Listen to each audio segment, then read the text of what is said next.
اچھا میٹھا میٹھا ہپ ہپ کوڑا کوڑا تھو تھو، مکہ شریف اور مدینہ شریف کی 20 رکعت بڑی بڑی بڑے موٹے موٹے شیشوں والی اینک سے دیکھ کے نظر آتی ہے، 20 رکعتیں مکہ میں اور مدینہ میں، اور ہاتھ سینے پہ شیخ عبد الرحمن سدیس کے بندے پہ کسی کو نظر، شیخ سعود الشریم کی زور سے آمین نظر، سورۃ فاتحہ کی تلاوت نظر، بغیر 1.5 فٹ کی نیت کے اللہ اکبر سے نماز کا آغاز وہ نظر، نیت کرتا ہوں نماز کی، نماز چاہ پر پیچھے امام کے منہ میں خانہ جب دوبارہ واسطے بات اوپر چھت نیچے فرش، ادھر کوئی نہیں ادھر بھی کوئی نہیں، آگے امام، اللہ اکبر۔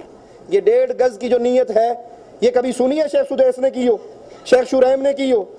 کبھی انہوں نے ہاتھ کہاں باندھے ہو؟ ہاتھ ان کے سینے پہ، فاتحہ کی تلاوت کر رہے، آمین آمین کہتے ہیں تو پورا بیت اللہ اور مسجد رسول گونج اٹھتی ہے۔ یہ آمین نظر نہیں آتا، یہ فاتحہ نظر نہیں آتی، یہ بغیر نیت کے ڈائریکٹ اللہ اکبر سے نماز کا آغاز نظر نہیں آتا۔ وہی ملنگ والی بات ہے، ملنگ سے کہا نماز تے پڑھ لیا کر، انہوں نے کہا چگڑا قرآن چ آیا ہے لا تقربوا الصلاۃ، نماز کے نیڑے بھی نہ جانا، نماز کے قریب بھی نہ جانا۔ اس نے کہا آگے تو پڑھو وانتم سکارا، جب نشے میں ہو کو اننے کی مان لیندے اگے پھر ویکھاں گے۔ آپ کو یہ 20 رکعت ٹھیک ہے، ہمیں منظور ہے، آپ انڈیا پاکستان میں 20 رکعت نماز پڑھاؤ ویسے جیسے شیخ سدیس اور شیخ شریم پڑھاتے ہیں، میں آپ کے پیچھے اگر پڑھنے کے لیے تیار ہوں۔ میٹھا میٹھا ہپ ہپ کوڑا کوڑا یہ تو کوئی بات نہیں، عمل اجازت ہے، 20 پڑھو 30 پڑھو 40 پڑھو، لیکن سنت کیا ہے؟ 11 رکعت۔ اور پھر مزے کی بات ہے، ٹائم تو وہی ہوتا نا تراویح پڑھنے کا، ہمارے انڈیا پاکستان میں تو وہی زیادہ سے زیادہ مولوی صاحب آدھا گھنٹہ پونا گھنٹہ لے لیتے ہیں۔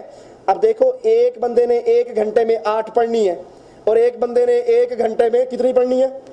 20 پڑھنی ہے۔ اب جس نے 1 گھنٹے میں 8 پڑھنی ہے اس کی آواز کیسے ہوگی؟ الحمدللہ رب العالمین، سکون سے پڑھے گا نا، آرام سے پڑھے گا۔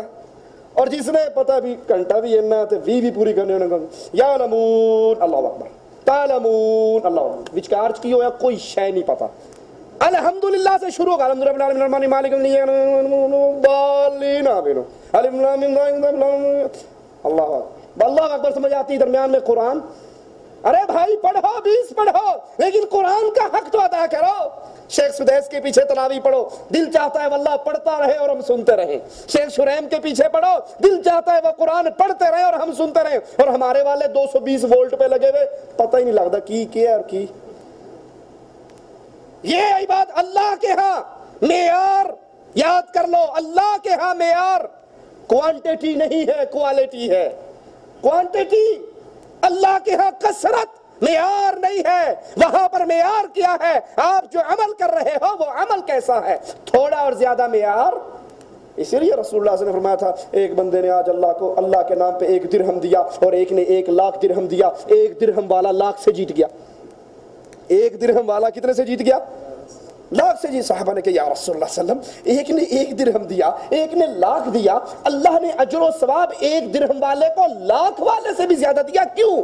فرمایا جس نے 1 دیا تھا اس کے پاس کل 2 درہم تھے اور جس نے لاکھ دیا تھا وہ کروڑوں کا مالک تھا۔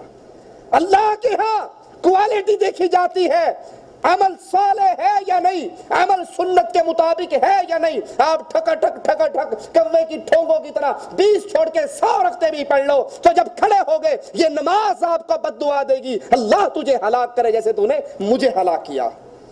اسی طرح عمر ابن خطاب رضی اللہ عنہ وارضاہ نے رمضان میں ابی بن کعب اور حضرت تمیم داری کو باجماعت 11 رکعت نماز ادا کروانے کا حکم دیا۔ موطا امام مالک کے اندر یہ روایت موجود ہے۔